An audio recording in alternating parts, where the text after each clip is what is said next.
Oh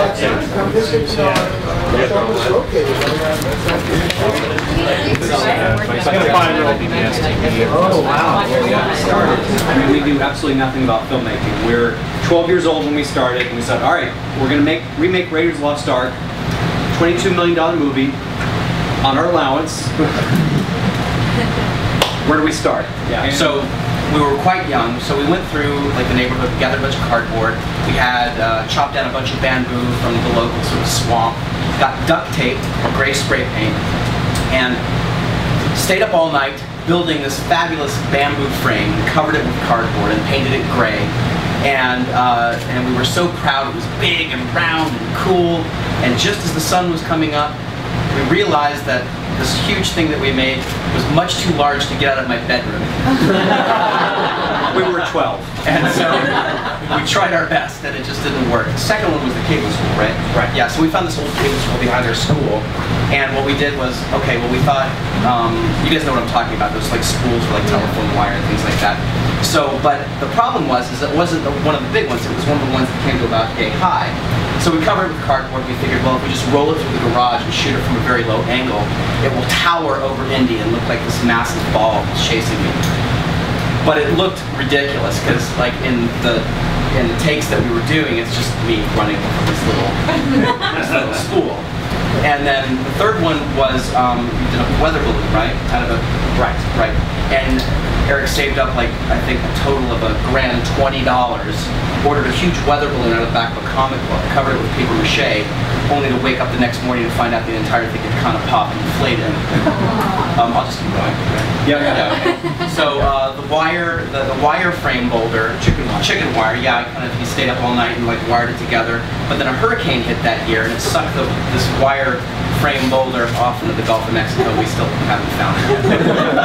And then the fifth one was like something that Jason and Eric had put together. What they did was they dug a perfect 6-foot spherical hole in the ground, like a hemisphere, and they measured it exactly with a plumb line and found a local fiberglass artist who donated materials, and we lined the inside of this hemisphere with fiberglass and hardened.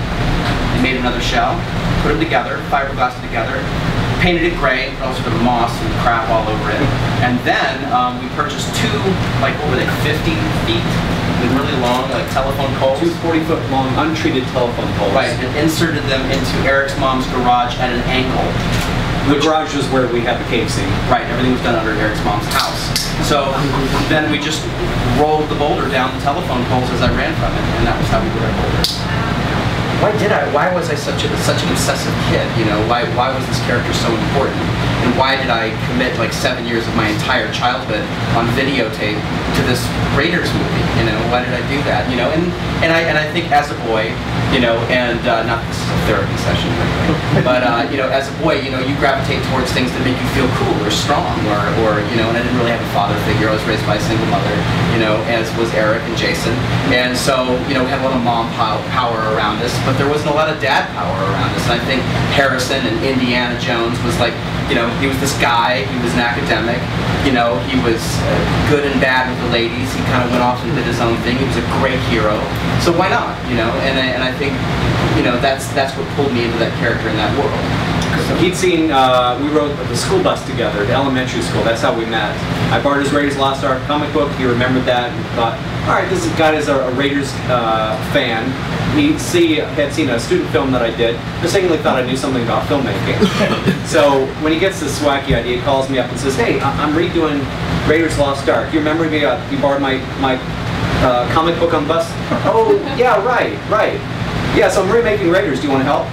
And I think for all of 5 seconds, I think, all right, it sounds like all the sets are made. I just kind of like walk on and help. Little did I know, the only thing Chris had done at that point was buy the script from the local mall and cast himself as Indiana Jones.